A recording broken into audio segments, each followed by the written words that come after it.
안녕하세요. 경기도 용인시에 살고 있는 52세 김은주 집사입니다. 저는 교통사고로 전신마비가 된 지 벌써 4년째 되는 사람입니다. 지금은 누워서 지내지만 제 삶은 오히려 그 어느 때보다 살아있다는 걸 느끼고 있습니다. 이 모든 이야기를 하기 전에 저의 예전 삶을 잠시 나누고 싶습니다. 저는 20년 가까이 초등학교 교사로 일했어요. 아이들을 가르치는 것이 제 인생의 가장 큰 기쁨이었고 그 자체가 제 사명이자 꿈이었습니다. 매일 교실에 들어서면 선생님 하며 달려오는 아이들이 눈망울이 얼마나 예뻤는지 몰라요. 시험 점수보다 더 중요한 건 아이 한 명 한 명의 마음을 어루만지는 것이라는 걸 알았기에 저는 늘 아이들의 이야기를 먼저 듣는 선생님이 되고자 노력했어요. 그 아이들이 훗날 은주 선생님이 있어서 제가 버틸 수 있었어요 라고 말할 수 있다면 제 인생은 충분히 값지다고 생각했습니다. 신앙생활은 어릴 때부터 했습니다. 하지만 솔직히 말씀드리면 하나님은 저에게 늘 필요할 때 찾는 분이었어요. 주일에는 교회에 나가고 식사 기도는 잊지 않았지만 삶의 중심이 그분은 아니었습니다. 제 힘으로 사는 줄 알았고 제가 잘해서 지금의 삶이 주어졌다고 믿었습니다. 주변 사람들이 은주야 너는 참 복도 많다. 남편도 든든하고 자녀들도 잘 자라고 직장도 안정적이잖아 라고 말하면 저도 모르게 마음속에 교만이 올라왔던 것 같아요. 그래 나는 착하게 살았고 열심히 살아왔으니까 이런 결과가 있는 거지라는 생각이었죠. 하지만 하나님은 그렇게 오해한 저를 부드럽고도 강하게 깨우치셨습니다. 내가 지고 있던 모든 것이 진짜 내 것이 아니었고 내가 잘나서 누리고 있었던 것도 아니라는 걸 그분은 아주 단호하게 그리고 자비롭게 알려주셨습니다. 그 전까지는 삶이 너무 평탄했어요. 큰 병 한 번 앓지 않았고 가정도 무탈했습니다. 주변에서 고난을 겪는 분들을 보면 안타깝기는 했지만 속으로는 나는 다행히 저런 고통은 없구나 하고 생각했어요. 하지만 지금 돌아보면 그 평탄함이 은혜인 줄도 모르고 살았던 게 제일 슬펐습니다. 그러던 어느 날 모든 것이 한순간에 바뀌었습니다. 2021년 5월의 어느 토요일이었어요. 햇살이 참 좋았고 봄바람도 기분 좋게 불던 날이었죠. 남편과 저는 아이들도 다 크고 바쁘니 이젠 이렇게 나들이 할 날도 얼마 없겠다며 오랜만에 가족 드라이브를 계획했어요. 큰딸 수진이는 대학교 졸업반, 아들 동현이는 군 입대를 앞두고 있었습니다. 그날따라 아이들도 흔쾌히 좋아요 엄마 하며 따라 나섰죠. 우리는 강화도로 향했어요. 차 안에서는 라디오가 흘러나오고 남편은 이런저런 이야기를 했고 저는 조수석에서 아이들에게 간식을 건네며 웃고 있었어요. 지금 돌이켜보면 그 순간이 얼마나 귀한 선물이었는지를 그땐 몰랐습니다. 정말 인간은 지금이 마지막 순간일지 모른다는 걸 아무도 알지 못한 채 살아가더라고요. 강화도에 들어서기 직전 신호를 기다리며 우회전하려던 찰나였습니다. 맞은편에서 달려오던 25톤 화물차가 중심을 잃고 미끄러져 저희 차량을 그대로 덮쳤습니다. 충돌 순간 쿵 하는 소리와 함께 눈앞이 하얘졌고 차 안은 아수라장이 됐습니다. 저는 그 자리에서 의식을 잃었어요. 그리고 깨어났을 때는 병실 천장이 저를 내려다보고 있었습니다. 머리에는 붕대가 감겨 있었고 팔과 다리엔 수많은 기계가 붙어 있었죠. 하지만 그 순간 제일 이상했던 건 아무 감각도 없다는 사실이었습니다. 팔을 움직이려 해도 다리를 움직이려 해도 전혀 되지 않았어요. 그때 마침 병실로 들어온 의료진이 말했습니다. 김은주 씨 척수신경이 크게 손상됐습니다. 안타깝지만 앞으로 전신마비 상태가 계속될 가능성이 높습니다. 저는 그 말을 듣고도 믿기지 않았습니다. 전신마비요? 지금 무슨 말씀하시는 거예요? 저는 그냥 뼈가 부러진 거잖아요. 시간이 지나면 낫는 거잖아요. 그렇게 되묻고 또 되물었습니다. 하지만 현실은 받아들이지 않아도 냉정하게 다가왔습니다. 남편은 제 손을 꼭 붙잡고 있었지만 저는 그 손의 온기도 느껴지지 않았습니다.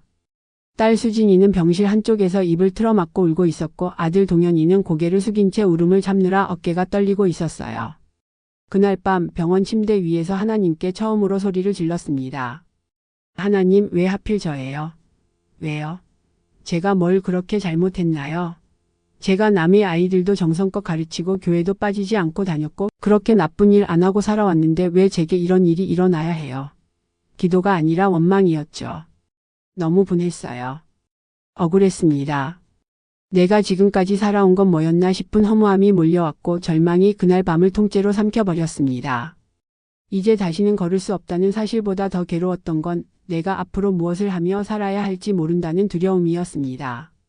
교사로서의 꿈도 엄마로서의 역할도 아내로서의 사명도 모두 그 사고와 함께 무너져버린 것 같았어요. 그렇게 저는 생애 가장 긴 어둠 속에 들어갔습니다. 하루하루가 고통이었고 내일은 오지 않기를 바라며 잠이 들었죠. 하지만 그 어둠 속에서 하나님은 조용히 다가오셨습니다. 내가 부르짖지 않아도 찾지 않아도 그분은 먼저 다가오셨습니다. 사고 후 3주쯤 지났을 때였어요. 의식은 점점 또렷해졌지만 몸은 여전히 움직이지 않았습니다. 하루는 간호사 선생님이 저에게 묻더라고요. 김은주님, 통증은 어떠세요? 괜찮으세요? 그런데요, 아프지도 않았습니다. 왜냐하면 아무 감각이 없었거든요. 찔러도 만져도 움직여도 제 몸은 아무 반응이 없었어요. 너무 이상했습니다. 그래서 마음속 깊은 곳에서 공포가 물려왔습니다. 정말 이대로 나는 평생 누워서 살아야 하는 걸까? 그 순간부터 저는 모든 것을 거부하기 시작했어요. 재활치료도 영양보충도 심지어 가족들이 병문안을 오는 것도 원하지 않았습니다. 입원한 병실 창문 너머로 하늘을 바라보며 차라리 죽는 게 낫겠다는 생각까지 했습니다. 하루는 친한 교회 집사님이 찾아오셨어요. 제 손을 잡으며 이렇게 말씀하셨죠. 은주 집사님, 우리가 다 같이 기도하고 있어요. 하나님께서 반드시 길을 열어주실 거예요. 믿으셔야 해요. 하나님은 은주 집사님을 절대 버리지 않으셨어요. 그런데 그 말이 위로가 되지 않았습니다. 오히려 그 순간 제 안에 있는 화가 폭발했어요. 버리진 않으셨다고요? 그런데 이게 버린 게 아니면 뭐예요? 저는 이제 교실에도 못 가고 가족 밥 한 끼도 못 차리고 심지어 제 스스로 손톱 하나도 깎지 못하는데 하나님이 살아 계시다면 어떻게 이럴 수가 있죠? 집사님은 울먹이며 아무 말도 못하시더라고요. 그분도 저처럼 하나님께 묻고 싶었던 게 아닐까 싶습니다. 밤마다 울었습니다. 가족들 몰래 병실 커튼을 치고 조용히 울었어요. 사람들은 힘내세요라고 했지만 그 말이 제겐 고통스러운 칼처럼 느껴졌습니다. 힘낼 힘이 없는데 무슨 힘을 내라는 거죠? 가장 힘들었던 건 딸아이가 병실 한쪽에 조용히 앉아 제 손을 잡으며 말했을 때였습니다. 엄마, 우리 지금도 가족이잖아. 엄마가 누워 있어도 엄마는 우리 엄마야. 엄마가 여기에 있어주는 것만으로도 나는 고마워. 그 말을 듣는 순간 눈물이 폭포처럼 쏟아졌습니다. 이 아이가 날 지탱해주고 있구나. 아직 나는 끝난 게 아니구나. 그날 밤 처음으로 진심을 담아 하나님께 말했습니다. 하나님, 살아는 있게 해주셨으니 이제부터 어떻게 살아야 할지 알려주세요. 제가 할 수 있는 일이 있다면 이 몸 그대로라도 사용해 주세요. 움직이지 못해도 제 마음만은 하나님께 드릴게요. 그리고 그날 밤 처음으로 마음 깊은 곳에서 진짜 평안이 찾아왔습니다. 내가 아무것도 할 수 없을 때도 나는 너를 사랑한다는 하나님의 음성이 조용히 제 안을 감싸주었어요.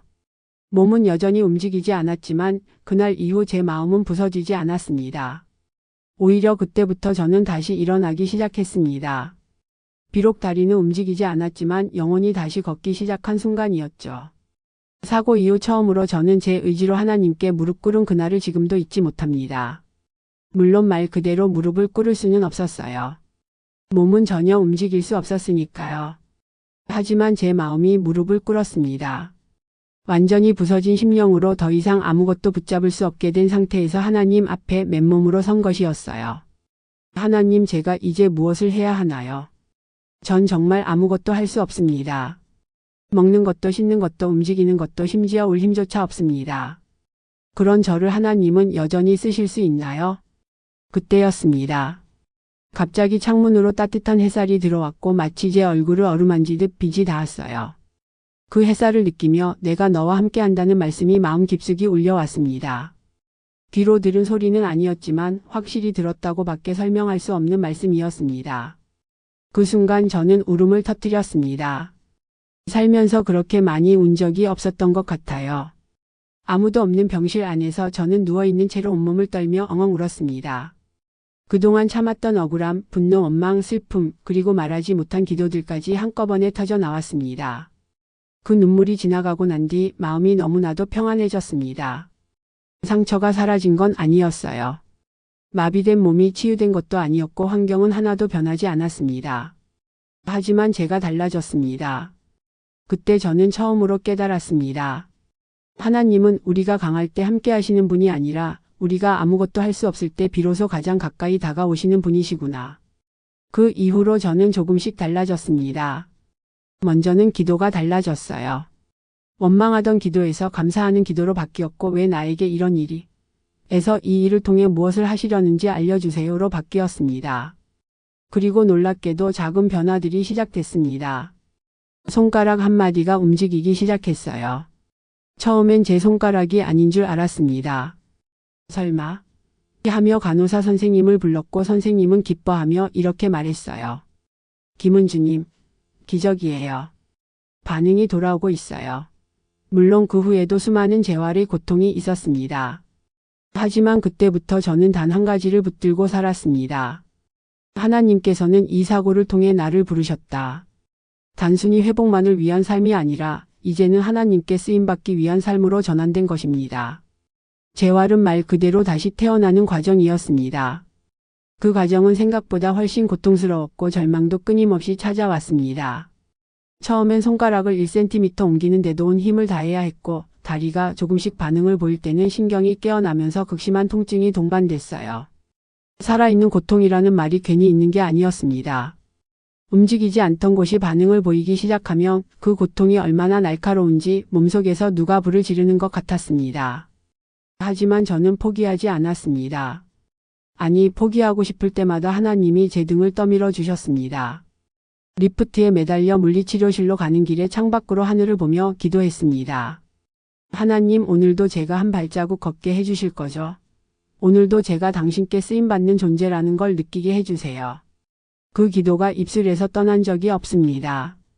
재활치료사 선생님이 오늘은 휠체어에서 스스로 일어나 보죠라고 말했을 때 저는 두려움에 떨었습니다. 넘어질까봐, 다시 다치게 될까봐, 아니면 기대만큼 안 될까봐.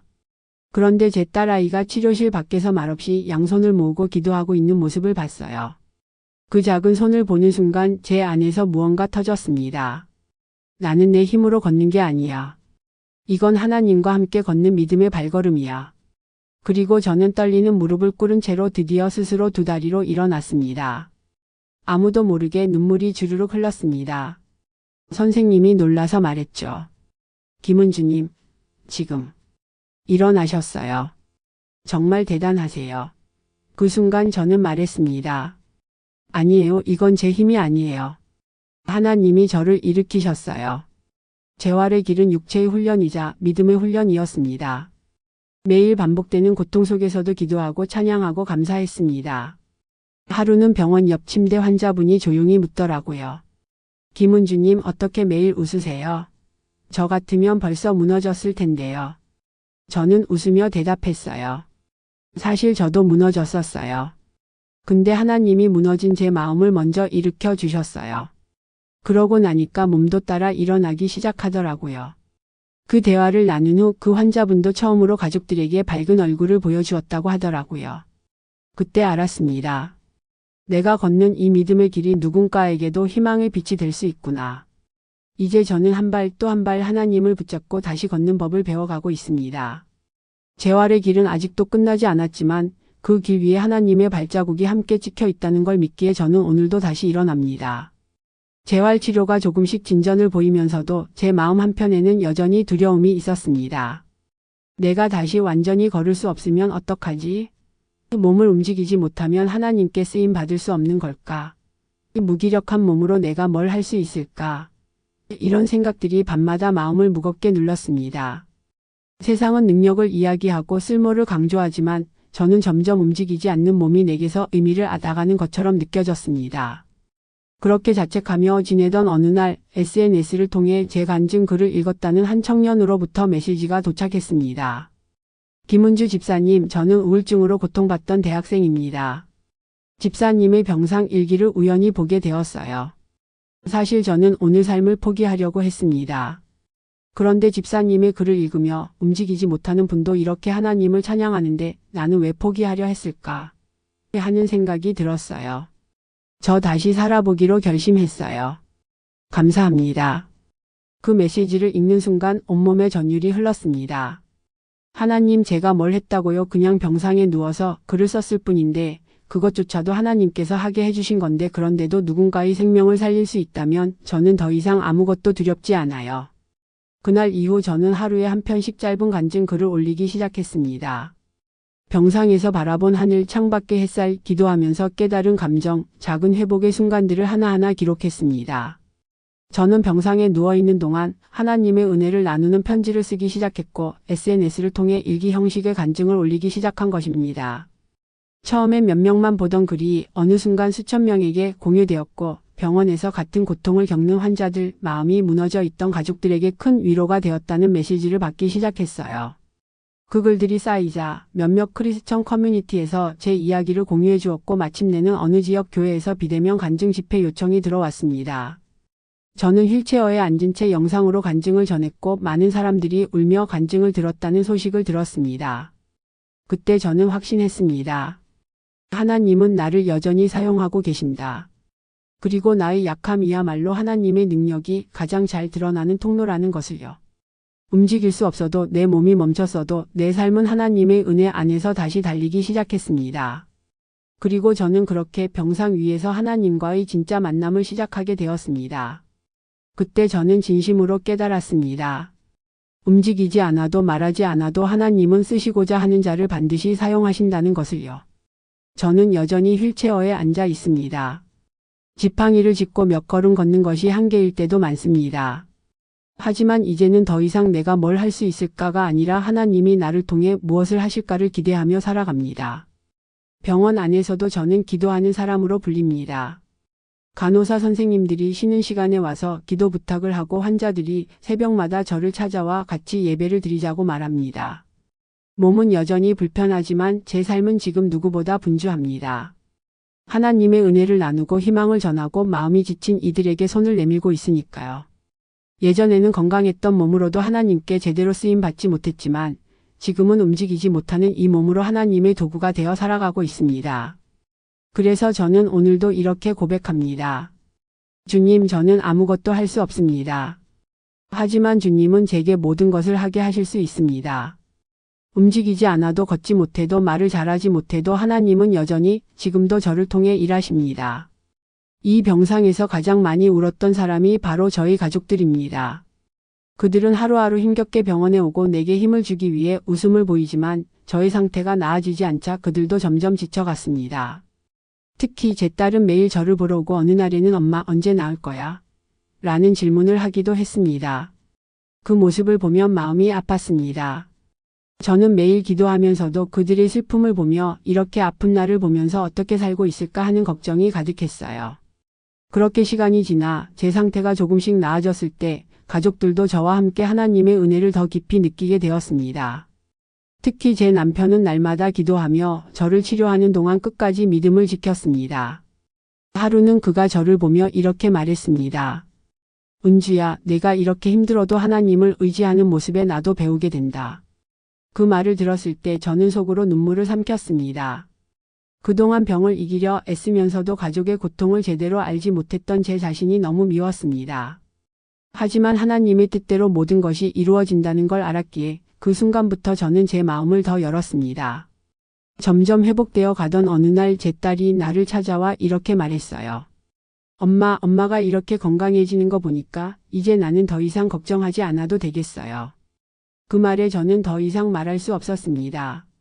제 딸이 그렇게 말하는 것만으로도 하나님의 은혜가 제 가족들에게도 그대로 흐르고 있음을 알게 되었습니다. 그리고 제가 조금씩 회복되어 집으로 돌아갈 때 제 남편은 눈물을 흘리며 말했습니다. 은주야, 내가 다시 집으로 돌아와 주니까 너무 행복하다. 우리가 함께 할 수 있다는 게 얼마나 큰 축복인지 알겠어.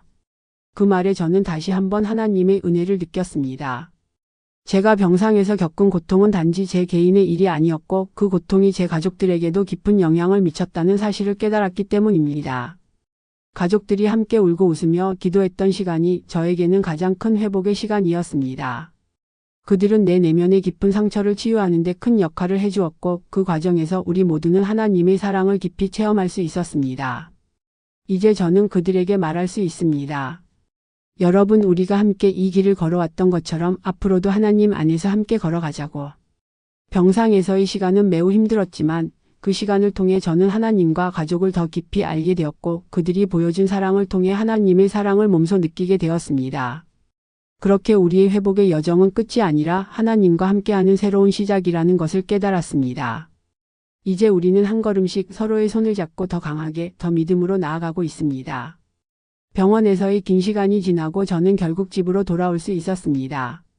처음 퇴원했을 때 집에서의 생활이 그리 쉽지만은 않았습니다. 여전히 걷는데 불편함이 있었고 하루하루가 그저 감사해야 할 일들로 채워졌습니다.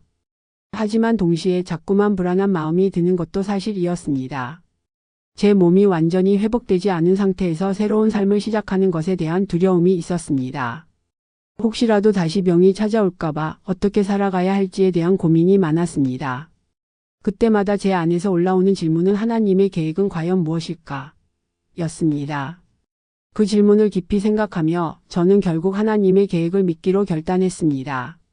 이전에 비해 육체적으로 불편한 점이 많지만 하나님은 내 삶을 향한 계획을 이미 가지고 계시다는 믿음이 제 마음을 차분하게 만들었습니다. 하나님은 모든 일을 다 아시며 우리가 겪는 고난을 통해 우리가 배우기를 원하시며 그 고난을 통해 그분의 뜻을 이루어 가신다는 사실을 알게 되었습니다. 그러므로 내가 겪은 아픔도 하나님께서 나를 세우고자 하는 중요한 과정이라는 생각이 들었습니다. 그 생각을 바탕으로 저는 제 삶을 더 이상 걱정으로 채우지 않기로 했습니다. 그 대신 하나님께 나의 삶을 온전히 맡기고 그분의 인도하심에 따라 한 걸음 한 걸음 나아가기로 했습니다. 그리고 그 선택은 나를 더 큰 평안으로 이끌었습니다. 퇴원 후 제일 먼저 한 일은 감사하는 마음으로 집에 돌아오는 것이었습니다. 그동안 많은 사람들이 저를 위해 기도해 주었고 그들의 사랑 덕분에 제가 다시 건강을 회복할 수 있었습니다. 가족들, 친구들, 교회 성도들 모두가 제 삶을 위해 기도하고 지지해 주었기에 그 고마움을 잊지 않으려고 다짐했습니다. 그리고 저는 다시 하나씩 작은 것부터 시작했습니다. 하루하루 조금씩 더 많이 걸어보기로 했고 기억력을 기르기 위해 책을 읽고 자기 개발을 위해 온라인 강의도 듣기 시작했습니다. 당연히 처음엔 몸이 불편하고 때로는 좌절할 때도 있었습니다. 그러나 하나님의 은혜로 조금씩 성장하는 자신을 느끼며 더 이상 예전처럼 삶을 포기하지 않겠다고 다짐했습니다. 한 가지 예를 들자면 제가 퇴원 후 다시 집에서 일상생활을 하면서도 갑자기 어려운 상황이 생겼습니다. 어느 날 제게 찾아온 큰 도전은 직장에서의 일과 사회생활의 어려움이었습니다. 내가 이전처럼 활동적이지 못하고 몸이 불편해서 일상적인 업무조차 힘겨웠습니다. 그리고 그로 인해 느껴진 좌절감과 불안감이 제 마음을 짓눌렀습니다. 하지만 그때 하나님의 말씀을 묵상하면서 저는 그 모든 상황 속에서 하나님의 계획을 믿는 마음이 생겼습니다. 그때부터는 내 힘으로 모든 걸 해결하려는 마음을 버리고 하나님께 의지하며 살아가야 한다는 깨달음이 들었습니다. 하나님은 그 계획 속에서 제가 무언가를 배워야 한다는 것을 알게 되었습니다. 그렇기에 그가 허락한 모든 일이 결국 나를 더 성장시키고 하나님께 영광을 돌리게 된다는 확신을 가지게 되었습니다. 그래서 저는 제 직장 동료들과도 그리고 사회 속에서 만나는 사람들과도 그분의 사랑을 나누기 시작했습니다. 제가 할 수 있는 일이 무엇이든 그 일을 통해 하나님의 뜻을 이루어 가려고 했습니다. 점점 시간이 지나면서 제가 걷고 말할 수 없던 순간들을 지나온 만큼 하나님께서 제게 주신 삶의 의미와 목적을 깨닫게 되었습니다. 내 삶을 통해 하나님의 영광을 드러내고 그분의 사랑을 전하는 것이 바로 내 인생의 중요한 사명임을 알게 되었기 때문입니다. 이제는 내 몸이 불편하다고 해서 하나님의 계획이 막히지 않음을 믿고 모든 일에는 하나님이 주관하신다는 확신을 가지고 살아가고 있습니다. 하나님의 계획은 결코 우리의 기대와는 다른 길로 갈 수 있지만 그 길 끝에는 분명히 하나님의 영광과 우리에게 주어지는 축복이 있다는 것을 매일 경험하고 있습니다. 그래서 저는 오늘도 고백합니다. 하나님, 제 삶의 주인은 오직 하나님이십니다. 나의 약함 속에서 당신의 능력을 보여주시고 내 삶을 통해 당신의 계획이 이루어지도록 인도해 주십시오. 하나님께서 나를 통해 이루실 놀라운 계획을 오늘도 기대하며 살아가고 있습니다. 저는 이제 제 삶을 되돌아보며 하나님께서 주신 사랑을 더 많은 사람들에게 나누어야겠다는 결심을 했습니다. 그동안 겪었던 아픔과 고통이 저를 하나님께 더 가까이 가게 만들었고 그분의 사랑을 깊이 체험하게 되었습니다. 그래서 저는 하나님께서 주신 이 사랑을 내 주변 사람들에게 전하는 것이 내 삶의 중요한 사명이라고 믿습니다. 하나님의 사랑은 우리가 받은 은혜를 그저 자기 혼자만의 것으로 간직하는 것이 아니라 다른 사람들과 나누는 것이라고 생각합니다. 그동안 하나님께서 저에게 주신 많은 은혜를 제 주변 사람들과 나누고 그들에게 하나님의 사랑을 전하는 일이 저의 가장 큰 기쁨이 되었습니다. 특히 병원에서의 긴 시간 동안 많은 사람들과 함께 시간을 보내며 하나님께서 그들에게도 사랑을 주셨음을 깨달았습니다. 같이 입원해 있던 환자들과 간호사들, 그리고 모든 의료진들에게서 하나님의 사랑을 느꼈고 저 또한 그 사랑을 그들에게 나누고 싶다는 마음이 들었습니다. 병원에서 퇴원한 후에도 저는 계속해서 하나님께서 나를 통해 이루시고자 하는 뜻을 따르기로 결심했습니다. 우리는 모두 하나님께서 주신 소중한 생명으로 살아가고 있기 때문에 그 생명을 어떻게 사용할지에 대한 고민은 우리 모두에게 주어진 과제라고 생각합니다. 저는 그동안 하나님께서 제게 보여주신 사랑과 은혜를 내 주변 사람들에게 나누는 일을 시작했습니다. 작은 일부터 시작했죠. 주변의 어려운 사람들에게 용기와 희망을 주는 말을 전하고 그들이 겪고 있는 고통을 함께 나누며 기도해주는 일을 하게 되었습니다. 그리고 점점 더 많은 사람들에게 하나님의 사랑을 전할 수 있는 기회가 제게 주어진다는 사실에 감사하고 있습니다. 하나님께서 나에게 주신 이 사랑을 나누는 것이 바로 내 삶의 목적이 되었고 그것이 내가 살아가는 이유가 되었습니다. 이제는 내가 경험한 고통과 어려움이 단순히 나의 이야기로 끝나는 것이 아니라 하나님께서 그 고난을 통해 나에게 주신 깊은 의미를 다른 사람들에게 전할 수 있게 되었다는 것이 얼마나 감사한 일인지 모릅니다. 저는 이제 매일 하나님의 사랑을 전하는 삶을 살아가기로 다짐했습니다. 어디에서든 어떤 상황에서도 하나님의 사랑을 나누는 사람이 되기 위해 노력하고 있습니다. 그것이 바로 내가 이 땅에서 살아가는 이유이기 때문입니다. 그리고 하나님께서는 내가 어떻게 살든지 간에 내가 그의 사랑을 나누며 살기를 원하신다는 사실을 확신하게 되었습니다. 그래서 지금도 하나님의 사랑을 나누는 일을 계속해서 하며 그 사랑이 다른 사람들에게 전해지기를 기도하고 있습니다. 병원 문을 나서며 다시 한번 인생을 시작할 수 있다는 것이 얼마나 큰 축복인지 새삼 깨닫게 되었습니다. 제 몸은 여전히 완전하지 않지만 이제 그 어떤 장애도 제 삶을 멈추게 하지 않겠다는 결심을 했습니다. 하나님께서 나에게 주신 두 번째 기회를 잘 활용해야겠다. 그 과정에서 제가 깨달은 중요한 진리가 있습니다. 우리는 누구나 고통을 겪을 수 있지만 그 고통을 통해 우리가 배울 수 있는 것이 있다는 것. 내가 겪은 질병과 아픔은 결국 나를 더 강하게 만들었고 그 과정에서 진정한 소중한 가치를 알게 되었기 때문입니다. 사랑, 믿음 그리고 용기. 이것이 제가 고통 속에서 얻은 교훈이었습니다. 그리고 저는 하나님께 이렇게 기도드렸습니다. 하나님, 제 삶을 새롭게 시작하게 해주셔서 감사합니다. 앞으로 주님의 뜻을 따라 주님의 도구가 되어 살아가겠습니다. 이제 저는 다시 꿈을 꾸기 시작했습니다. 새로운 목표들을 세우고 하나님께서 저를 부르시는 곳에서 그분의 뜻을 이루는 삶을 살아가려고 결심했습니다. 이 간증을 통해 저와 같은 아픔을 겪고 있는 분들에게 주님 안에서는 절대로 끝이 아니다.